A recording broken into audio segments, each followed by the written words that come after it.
Bienvenue à votre capsule Météo Express du jeudi 17 mars 2016. C'est le jour de la Saint-Patrick et la fête des Irlandais.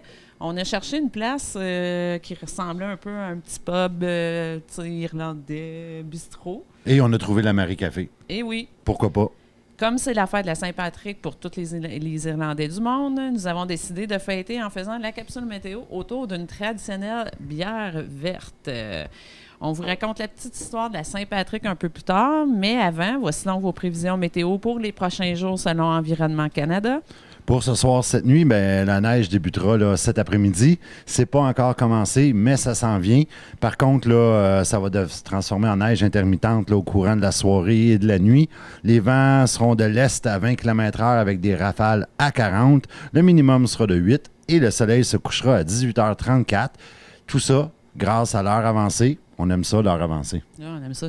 Pour vendredi, généralement nuageux avec 60 % de probabilité d'averse de neige le matin.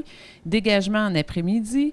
Des vents d'est de 20 km/h avec des rafales jusqu'à 40, devenant légers en mi-journée.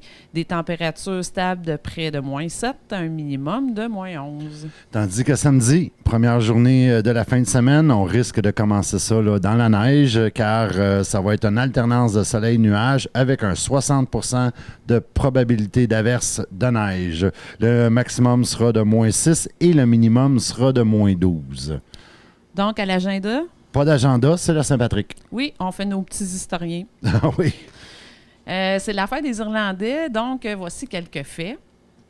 En fait, la Saint-Patrick est née sur le sol américain. Selon Timothy McGee, un professeur de l'Université catholique américaine d'origine irlandaise, ce sont les villes américaines qui comptaient une forte population irlandaise qui, au 18e siècle, ont commencé à célébrer cette journée. C'était une façon d'honorer un saint, mais aussi d'affirmer leur identité ethnique et de créer des liens de solidarité. On les remercie d'avoir inventé cette fête. Mais le Saint-Patrick lui-même n'était pas irlandais, mais écossais. Saint-Patrick serait né en 393 à Kilpatrick, en Écosse. À l'âge de 16 ans, il fut capturé par des Irlandais et amené sur l'île, où il fut réduit en esclavage. Pas fin. Après 6 ans où il pria intensément, il revint en Écosse. Dans un rêve, les Irlandais le supplièrent de revenir avec eux. Pendant plusieurs années, Patrick alla se former en Gaule. À l'âge de 40 ans, il décida de revenir en Irlande pour fonder des couvents et des monastères dans toute l'île, d'où probablement le moment où il a pogné l'appellation saint. À l'origine, la couleur de ce jour n'est pas le vert émeraude, mais bien le bleu. Plusieurs historiens s'accordent à dire que la couleur de la Saint-Patrick est le bleu et non pas le vert. Cette teinte de bleu peut toujours être vue sur d'anciens drapeaux irlandais et était utilisée sur les drapeaux de l'armée citoyenne irlandaise. Le vert de la Saint-Patrick a fait son apparition en 1798 pendant la rébellion irlandaise quand le trèfle est devenu un symbole du nationalisme irlandais. C'est bon. Donc, notre bière est de la bonne couleur. Oui.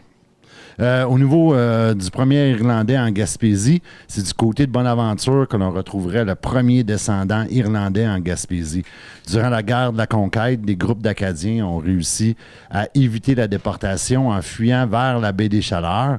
En 1760, ils s'installèrent sur les terres qui forment actuellement le village de Bonaventure.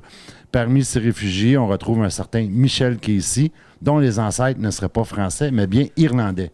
Donc, Michel Casey, premier Irlandais en Gaspésie, sacré Michel. Son grand-père, en fait, Roger Cusset, était un jeune matelot irlandais. J'ai pas dû prononcer le nom de famille comme il faut, là, mais était un matelot irlandais qui a débarqué là, en Acadie un siècle plus tôt. Donc, sur nos petites histoires de la Saint-Patrick, on vous souhaite une belle fin de soirée. On se dit à demain pour un autre Météo Express et on se laisse sur une vidéo de Dropkick Murphy avec la chanson Rose Tattoo. C'est pour vous mettre dans l'ambiance là, de la Saint-Patrick. Sur ce, nous, on boit notre bière verte.